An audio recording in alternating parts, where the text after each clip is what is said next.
Welcome to AZ Solutions, Basic Formatting Using Word. We're going to show you the concept of change case. If you select your text and you would like to make it all into uppercase, from the Home tab you'll find the Change Case button and you will see uppercase.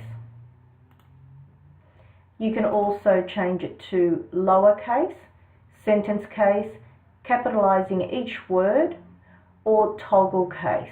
I'm going to now show you lowercase and sentence case. You can also use your shortcut key, Shift F3, and this will cycle between uppercase, lowercase and sentence case. Thank you for watching AZ Solutions, Basic Formatting. Be sure to check out our other videos. Thank you for watching.